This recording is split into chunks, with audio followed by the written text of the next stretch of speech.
sitting here in a boring room. It's just another rainy Sunday afternoon. I'm wasting my time, I've got nothing to do. I'm hanging around, I'm waiting for you, but nothing ever happens. And I wonder,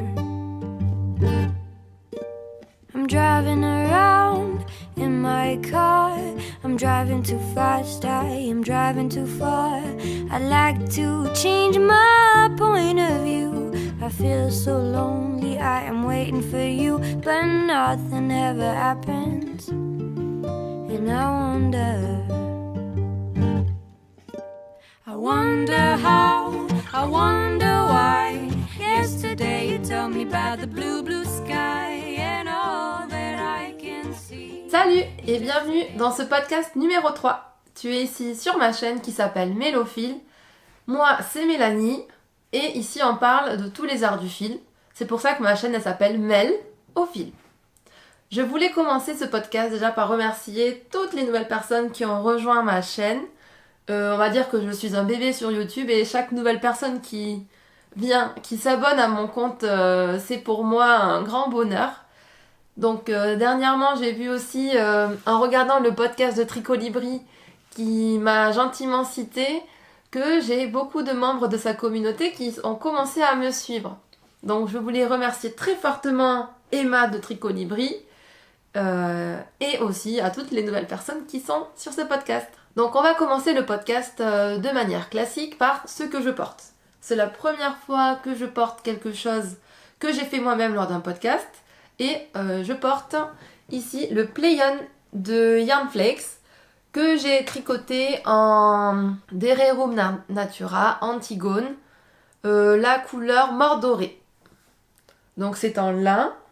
Je l'ai fait cet été et franchement j'ai adoré tricoter le lin. J'ai bien aimé la sensation de fil qui n'est pas du tout élastique, un peu rêche, enfin pas si rêche que ça. Et à porter, je le trouve très très joli. Je le mets pas pour le travail parce qu'il est un petit peu dénudé ici, mais avec une salopette, ça se met très bien. Pour le moment, il n'a pas bougé, ni au lavage, ni au moment où je l'ai porté, donc j'en suis très contente. On va passer ensuite aux objets terminés. J'ai 2 objets terminés aujourd'hui. Le premier objet terminé, c'est tadam, le gilet rosa. Pour ma petite nièce, ça y est, il est terminé. J'y ai mis des boutons que j'ai récupérés de chez ma grand-mère il y a très longtemps. Bon, c'est pas exactement les mêmes boutons, mais ils se ressemblent fortement.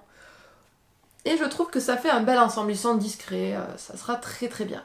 Par contre, elle a bientôt 5 ans. Donc, j'espère que c'est pas trop petit. Non, mais normalement j'ai bien étiré. Parce que là j'ai fait la taille 6 ans. J'ai suffisamment étiré pour que ça lui aille bien. Et en tout cas, ça correspond aux mesures qu'il y a sur le patron. Le blocage a fait énormément de bien à ce fil.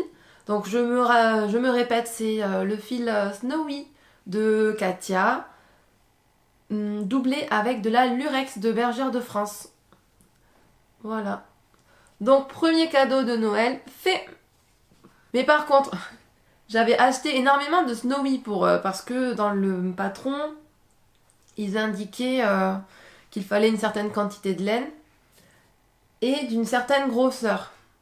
Et le fil que j'ai acheté, étant donné que c'était pas de la laine, ça correspondait pas en termes de grammage, etc. Enfin bref. Par peur de manquer de laine, j'en ai acheté beaucoup trop, donc il m'en reste encore beaucoup. Mais genre beaucoup pour faire encore au moins 2 gilets. Donc je sais pas si je lui refais un gilet de la même couleur ou peut-être, j'ai vu dans le livre de Elanga Vekana, Tricoter le jacquard en rond, j'ai vu un petit pull pour enfant que je pourrais lui faire avec ce reste-là. Enfin, ce reste. Il y a quand même beaucoup. Deuxième objet terminé de ce podcast, c'est le châle boudoir. Toujours de Yarn Flakes. ce joli châle boudoir. Donc je le tricote pas pour moi, il est pour mon copain, mais je pense qu'il va bien l'aimer. Enfin déjà je sais qu'il aime bien parce qu'il l'a déjà vu. Donc si je fais comme ça, c'est plutôt pas mal. En plus ça va trop bien avec comment je suis habillée. C'est un peu les mêmes couleurs. Et ce qui est drôle, c'est que vous verrez tout à l'heure quand je vous montrerai toutes les choses que j'ai achetées au Knitit. Mais mon copain, il s'est choisi de la laine aussi au Knitit et il a pris exactement du bleu et de l'ocre. Donc vous verrez, c'est assez marrant. Mais du coup, voilà, j'en suis très contente. Le blocage lui a fait beaucoup de bien parce qu'il était tout rabougri. Donc c'était la première fois que je bloquais un châle. Je m'y suis reprise à plusieurs fois pour être sûre que tout soit bien aligné. Et au final, je suis plutôt contente de moi-même. Alors désolée si je parle du nez, je sors du Covid. Ça fait 4 jours qu'on est tous malades à la maison. Mais j'avais tellement envie de faire ce podcast, ça me donnait tellement d'énergie que... Bah tant pis, je vais le faire avec le nez un petit peu pris. Donc voilà pour ce joli châle boudoir. J'ai oublié de dire pour le châle que je l'ai fait dans les laines Magic Tweed. C'est donc la laine moutarde ocre. Et en deuxième, Milk Coloris Baby. Et les deux laines sont des laines de Long Yarns. Et il me semble que pour la bleue, Milk Coloris Baby, j'avais eu des doutes sur la quantité de laine. Je m'étais un peu arrêtée à 27 grammes. Et au final, il me reste ça de ma pelote de 50 grammes. Donc c'est pas énorme, mais quand même. Hein. Donc soit je tricote plus serré mes diminutions, soit je sais pas. La prochaine fois, je pense que je prendrai le risque de m'arrêter à 24 grammes. Et je pense que j'en aurai assez pour finir. On verra bien. Mais voilà pour mes 2 objets terminés. On va passer maintenant aux objets en cours. Premier projet en cours. C'est mon pull Trescao de Langave Kana. Donc le voici, il est un petit peu avancé. Donc une manche a été tricotée. Le début d'une autre manche aussi. Et là on voit qu'il y a eu un micmac ici. Le corps est en attente. Et avec ces 2 fils, je continue la deuxième manche. Donc, si vous vous rappelez, j'ai eu des problèmes quand j'ai commandé les écheveaux. J'en avais acheté que 2. Puis j'ai stressé parce que j'ai dû changer de taille, parce que je tricote serré. Et du coup, il fallait plus de 800 mètres pour faire le pull. Donc j'ai commandé un autre écheveau à Pauline de Bulbe Bizarre, sans lui dire que je voulais continuer un pull. Enfin, j'ai juste commandé un écheveau dans le plus grand des silences, on va dire. J'ai reçu un écheveau qui était beaucoup plus foncé que mes 2 écheveaux que j'avais déjà de base. Donc, j'ai décidé de faire le pull en entier avec mes 2 écheveaux qui ont la même couleur, mais de faire les 2 bouts de bras et le bout en bas qui est en point mousse avec l'écheveau le plus foncé. J'espère que vous me suivez jusque-là. Et donc, je commençais à tricoter tranquillement, je sépare les manches du corps, je tricote, et là, horreur, je vois du pooling. Mais vraiment, en fait, autant ça m'aurait pas dérangé s'il n'y avait pas eu du pooling Enfin, s'il y en avait eu du haut en bas et que voilà, ça aurait été homogène. Mais autant là, je trouve que c'est trop visible. Donc, je me suis arrêtée. Et j'ai décidé de faire mes 2 manches avec le deuxième écheveau qui était de la même couleur. Donc j'ai fait une première manche. Là, je fais la deuxième qui va avoir la même mesure. Et avec ce qu'il me restera des manches, j'alternerai les écheveaux sur le corps. Je ne sais pas encore si je vais détricoter la partie où il y a un peu du pooling, j'en sais rien. Pour le moment déjà on fait les manches et on verra ensuite si je suis motivée à détricoter ou pas. Mais j'ai eu un deuxième problème qui a ralenti la réalisation du pull, c'est que je vous parlais la dernière fois que je m'étais acheté un kit d'aiguilles en bois pour faire les manches. J'avoue que j'avais acheté ce kit parce qu'il n'était pas très cher et que je me disais au moins je serais équipée pour faire toutes les manches en toute taille d'aiguille si besoin. Mais pour tricoter le mohair et un fil de fingering ensemble, j'ai remarqué que j'ai eu l'impression que le mohair il accrochait un peu sur les aiguilles en bois et j'ai eu des douleurs aux mains. Chose qui ne m'était jamais arrivée avant, avoir des douleurs aux mains en tricotant. Donc j'ai un petit peu boudé la réalisation des manches. Au Knitit, je me suis acheté des aiguilles en métal, des Chiagu de 23 cm et j'ai commencé à tricoter avec aussi. J'avoue que j'ai moins mal aux mains, mais j'ai quand même mal aux mains.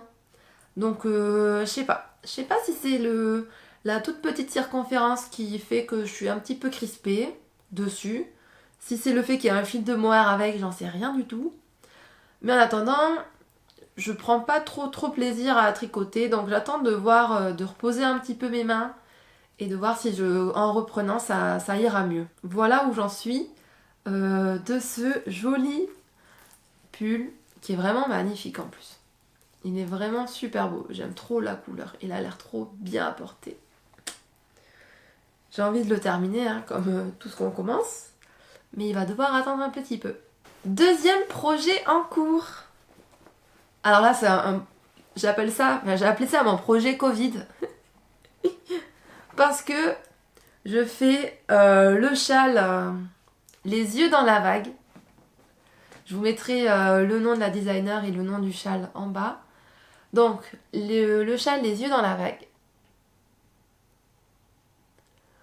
Vous avez dû voir peut-être sur Instagram que j'ai posté une photo où j'avais fait une grande partie, allez, peut-être là 2 fois plus que ça, sur mon châle. Et en fait, j'ai dû tout détricoter parce que je m'étais trompée. En gros, je m'explique. J'ai commencé ce châle le jour où j'étais malade, en fait. J'ai eu le Covid cette semaine. Et j'étais très malade, j'étais pas bien, je suis pas allée au travail. Et en revenant de la pharmacie, je me suis dit, oh là, on va pas rester dans la déprime, on va se faire plaisir, on va monter un projet. Donc j'ai eu le patron, hein, j'ai à peu près compris le patron sans problème. Hein. En soi, il est pas compliqué le patron, mais je crois que j'étais tellement dans les nuages. Vous voyez l'emoji nuage qu'on peut avoir sur les téléphones. J'étais dans cet état, clairement. J'étais dans cet état, donc je commence à faire mon truc, trop contente et tout. Et à un moment, il faut compter ses mailles. Enfin, moi, de temps en temps, je compte mes mailles pour être sûre d'avoir les bonnes. Et là, je me disais, j'en ai une en trop. Je me dis, bon, allez, bon, pour une en trop, on va faire 3 mailles ensemble au lieu de 2 mailles ensemble, et c'est bon. Et puis, je fais une autre partie. Là, je recompte mes mailles. Là, je me dis, oula, j'en ai presque 20 en trop. Donc là, c'est qu'il y a un problème. Et j'avais pas envie de détricoter. Je me disais, mais je comprends pas ce qui se passe. Je comprends pas pourquoi ça ne marche pas. Pourquoi j'ai pas le bon nombre de mailles. Et en relisant le patron, donc ça faisait peut-être 2 jours que j'étais malade, donc au bout du 3e, j'allais un petit peu mieux. En relisant le patron, je me dis, ah oui, il y a une partie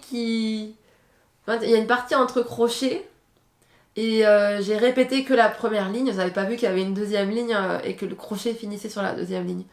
Et en fait, du coup, il me manquait des diminutions. Donc c'est pour ça que j'avais pas le bon nombre de mailles à la fin. Et là, ça m'a fait moins de peine de tout détricoter pour recommencer. Donc c'est ce que j'ai fait hier soir. J'ai tout détricoté d'ailleurs. On voit ce que j'ai détricoté. Je l'ai simplement enroulé autour de mon cake. Et j'ai repris, hein, j'ai recommencé parce que j'étais trop triste. Je me dis, on va pas rester sur un truc négatif. Donc j'ai recommencé et voilà où j'en suis. Donc en plus, j'ai un joli contrant que j'ai acheté à Lily Comme Tout lors du Knitit, qui est plutôt pratique. Enfin, moi je le trouve pratique parce que du coup j'ai quand même besoin de compter mes rangs. Comme je vous ai dit, je suis un peu tête en l'air des fois. Des fois je sais même plus si j'ai compté le rang ou pas, pour vous dire. Mais non, j'essaie d'être sérieuse sur ça et de bien compter. Au pire, je compte les mailles que j'ai sur mon fil. Donc, le châle Les yeux dans la vague, que je tricote dans les laines de Lang Yarn Alpaca Socks, que j'avais acheté en Bretagne lors de mon passage à Concarneau dans la boutique de Sarah Lia, qui est une super boutique que je vous conseille fortement. Donc voilà, il avance tranquillement. Et bon, on verra où ça nous mène. Mais ce qui est sûr, c'est que hier, j'étais tellement tellement triste et un peu, enfin pas triste, mais dégoûtée. J'étais en mode, bah, c'est bon. Allez, Covid 1, Mélanie 0. Bah, du coup, j'ai décidé de prendre ma vengeance sur le Covid et j'ai dit, bah vas-y, je monte autre chose. Donc hier soir, j'ai monté autre chose. C'est une petite paire de chaussettes. Donc oui, la voici. Comme je vous ai dit, j'ai commencé hier soir, hein, donc on en est vraiment à un tout début. Qui est dans mon joli sac à projet que je m'étais réalisé grâce à la vidéo Rêver sa vie en couleur. Vraiment tip top. Regardez comment il est joli. J'avais même mis ça, je m'étais chauffée. Wool addict. J'aime trop, j'aime trop. Bref. Donc, petites chaussettes qui sont pour un cadeau de Noël que je réalise dans les laines de Bulbe Bizarre encore. Celle-ci, c'est le coloris Madras que je vais utiliser pour les côtes, le talon et les pointes. Et ce coloris, c'est la voix de l'eau. C'est un cadeau de Noël. La personne est au courant hein, que je vais lui faire ses petites chaussettes. Et je vais lui faire des chaussettes en jersey, simples, mais elles seront pas si simples que ça parce que ces couleurs-là sont tellement jolies que elles vont être magnifiques. Vraiment. Regardez, les deux couleurs ensemble, je trouve que c'est vraiment chouette. Voilà pour mes 3 projets en cours. On va passer maintenant à la dernière partie de ce podcast. C'est mon butin du Knitit et mes premières impressions du Knitit. Donc, comme vous savez, le week-end dernier, je suis allée au Knitit. C'était mon premier festival de laine. Et donc, j'étais toute émerveillée. C'était tout nouveau pour moi, tout ce que je voyais. Et clairement, on a un petit peu sous-estimé avec mon copain le nombre de personnes qu'il pouvait y avoir. On est arrivé à 10h moins 5 et clairement, le monde faisait le tour du bâtiment. On a dû marcher presque 5 minutes pour aller au fond de la queue. Mais c'était génial de voir toutes ces personnes qui avaient le sourire jusqu'aux oreilles, qui attendaient l'ouverture du festival. Et on sentait qu'il y avait vraiment de la joie quoi, dans cette queue. Donc voilà, j'étais très impatiente de rentrer dans le festival. Et une fois qu'on est rentré dans le festival, il y avait toujours beaucoup de monde. En même temps, j'y suis allée le samedi, donc je savais qu'il allait y avoir pas mal de monde. J'ai croisé beaucoup de podcasteuses. J'ai pas osé aller leur parler parce que je suis quand même un petit peu timide. Donc ça m'a fait très plaisir de voir en vrai toutes ces podcasteuses.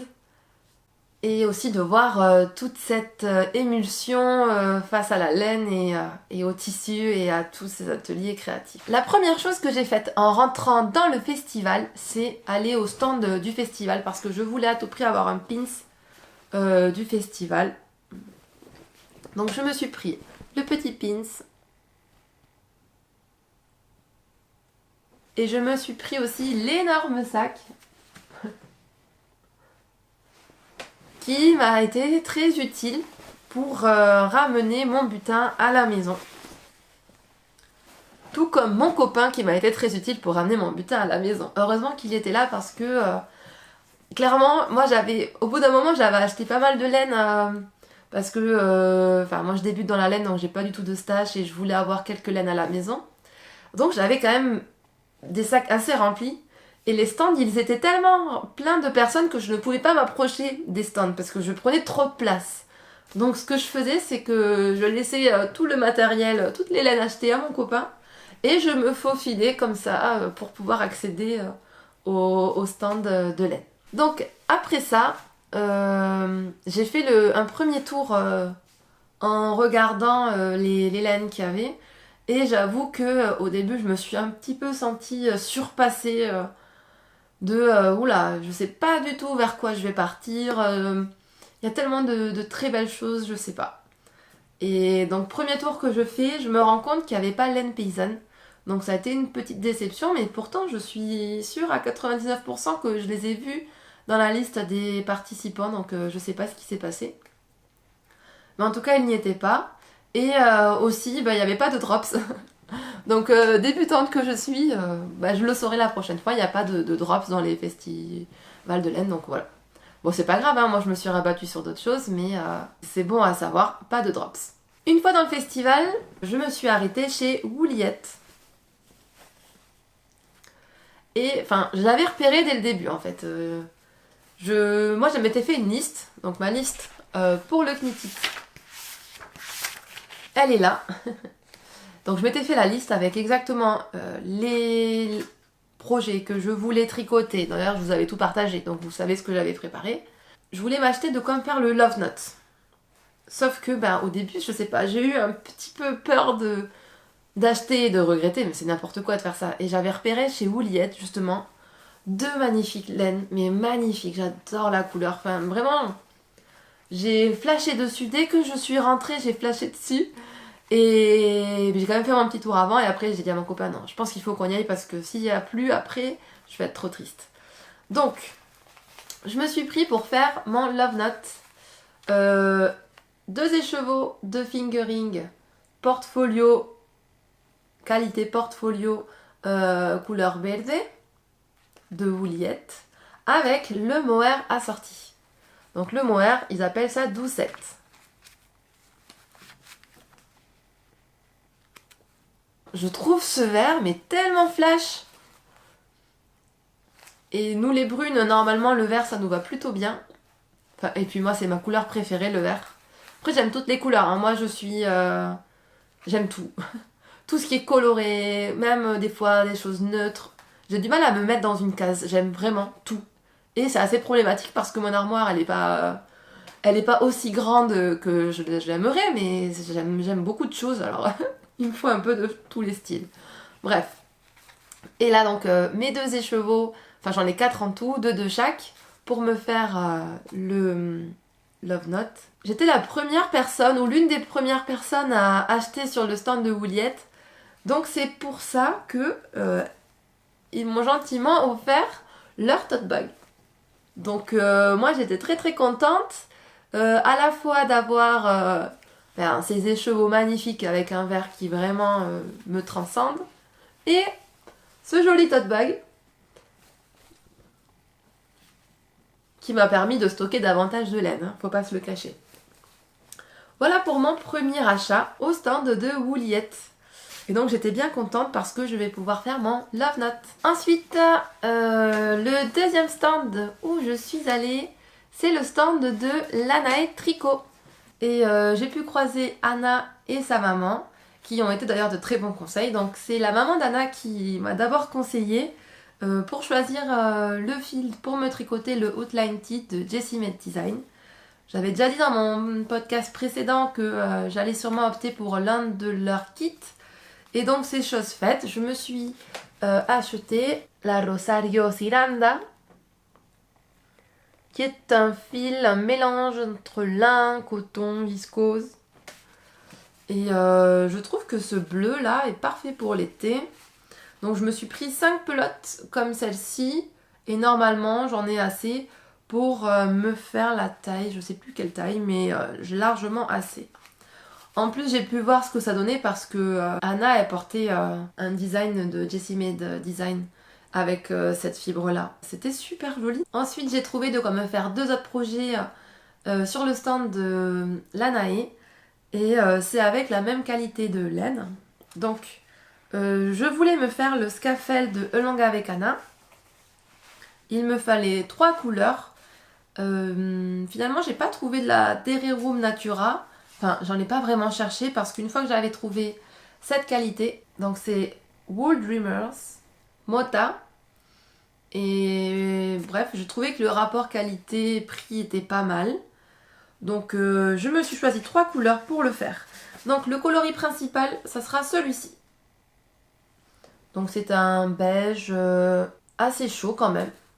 Les 2 autres coloris, ce orange moutarde et ce vert d'eau.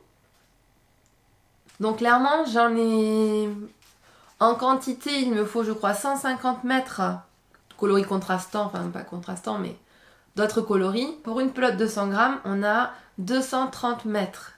Donc j'aurai assez aussi pour faire des petits gilets pour les nombreux bébés qui arrivent dans ma famille en ce moment. Le scafel de Longa Vecana sera fait dans ces couleurs. En plus, c'est une laine espagnole et je suis aussi originaire d'Espagne, d'Andalousie.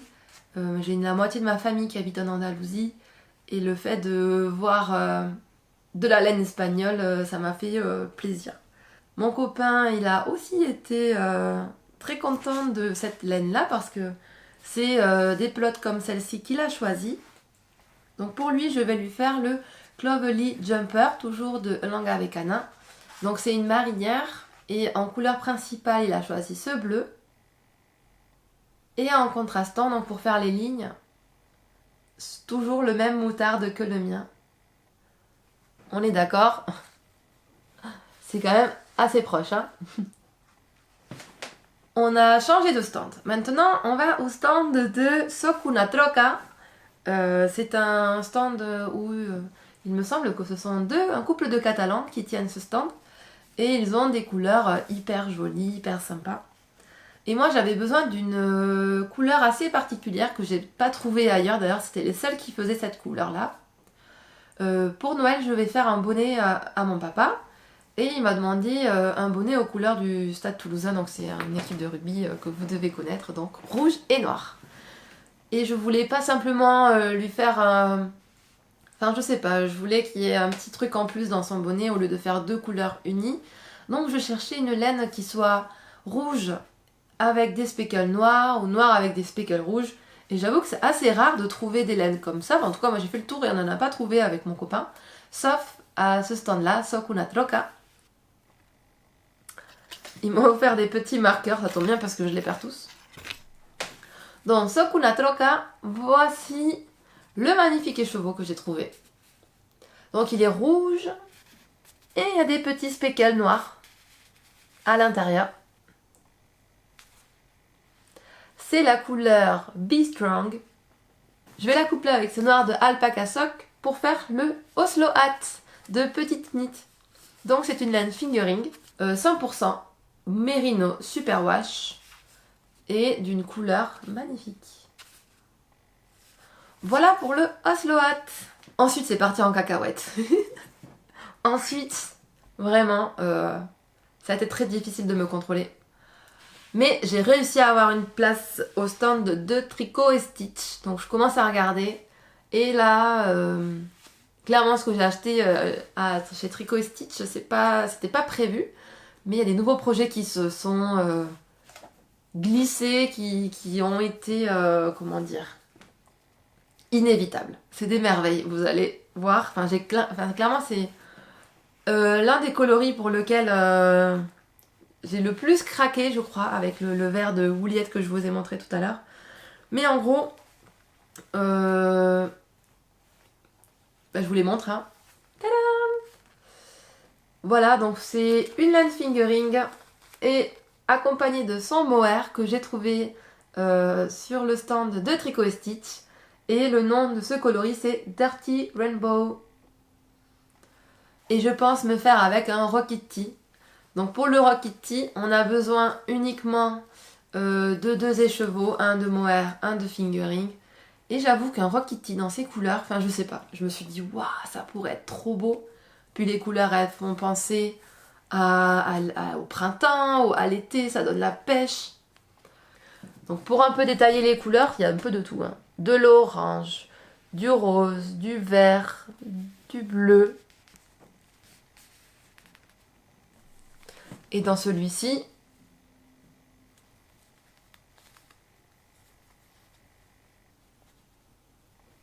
c'est trop beau, hein. C'est vraiment trop beau. Mais je suis dingue de ces écheveaux.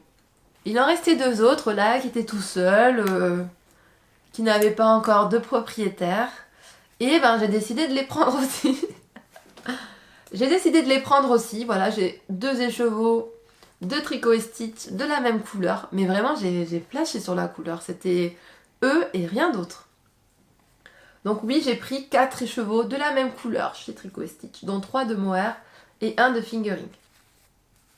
Pour ces 2 écheveaux, soit je me fais un pull avec un fil de fingering blanc et un mohair comme ça qui pète, soit un châle, mais je pense que ouais. En fait j'ai déjà un projet où je vais associer un mohair rose pâle avec un blanc plutôt crème. Je vais voir le rendu final si ça me plaît. Si ça me plaît, je pense que je ferai la même chose avec, pas le même patron, mais associé avec une couleur blanche. Ces deux magnifiques mohair. Je suis trop fan. Mais en plus, la laine, elle sent bon. Je pense que il y a un petit peu de parfum avec, mais vraiment trop bien. Voilà, voilou pour mes petits bébés de mohair. Et ensuite, j'ai pris ce dernier écheveau. Pref de Pref. 80% de Merino Superwash, 10% de cachemire et 10% de nylon. Avec celui-ci, j'aimerais bien me faire la bralette, une des bralettes de Jessie Made Design. Je pense qu'avec le cachemire, ça le rend. Ça va être très doux et très supportable à même la peau. Et les couleurs sont pastel un petit peu. J'aime beaucoup. Et j'avais fini ma folie de tricot et stitch. Donc je suis quand même repartie avec un beau butin. Et j'en suis très contente. Il me tarde de les tricoter. Ensuite, on est passé devant laine de moute. J'ai proposé à mon copain de se choisir un kit pour faire des chaussettes, pour lui faire des chaussettes. Il a choisi ce kit qui s'appelle Trigou. Donc 25% Merino Superwash, 15% nylon. Moi ensuite, je me suis choisi ce kit-là, charmant, qui est dans les pastels violets. Et j'ai pris un dernier écheveau, peut-être pour un châle, je sais pas encore. Bernard le homard, j'adore les noms, avec de la stellina argentée. Donc voici mes petits bébés de laine de moute, de chez Laine de Moute. Et c'est drôle d'ailleurs parce que mon copain il portait un pull où dessus il y a une sorte de blague une blague bretonne on va dire. Et le monsieur qui tenait Laine de Moute a offert un caramel au beurre salé à mon copain. C'était drôle. Il l'a bien aimé. Et voilà, j'en ai terminé avec la laine que j'ai achetée au Knit It et je vois que j'ai oublié de vous montrer cette beauté. Parce qu'elle était cachée avec ses copines laine à chaussettes. Cette beauté, je l'ai achetée à Lana et Tricot. C'est le zèbre qui tricote. Donc auto-rayante aux couleurs flashy, rose.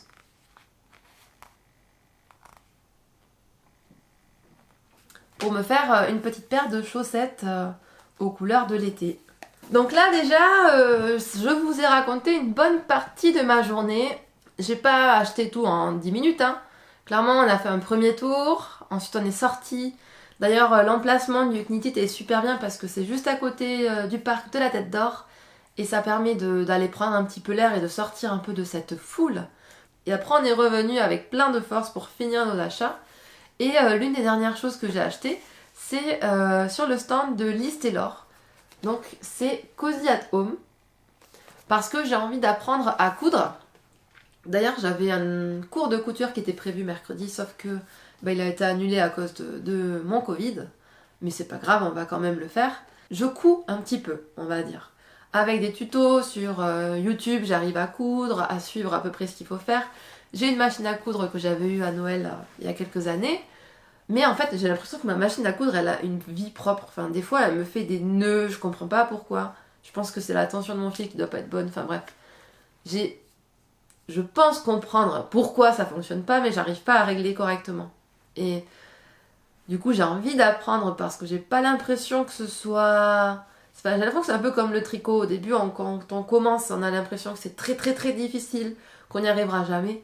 Mais en fait, au fur et à mesure qu'on apprend, on commence à comprendre la logique et petit à petit, on arrive à faire des patrons de couture, etc.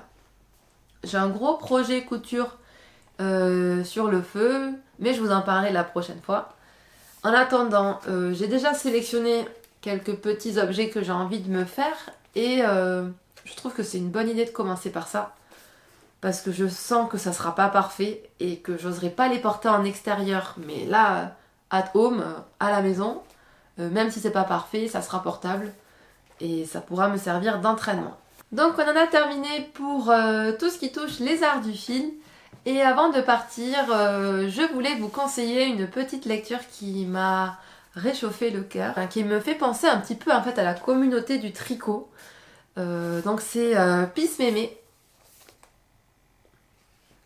C'est une BD de Cathy Bohr. En gros, c'est l'histoire d'un groupe de copines qui se décident à monter un bar à thé, mais je sais pas, moi je les imagine trop en train de tricoter le soir. Il y a des images qui sont jolies. Si vous aimez bien le cocooning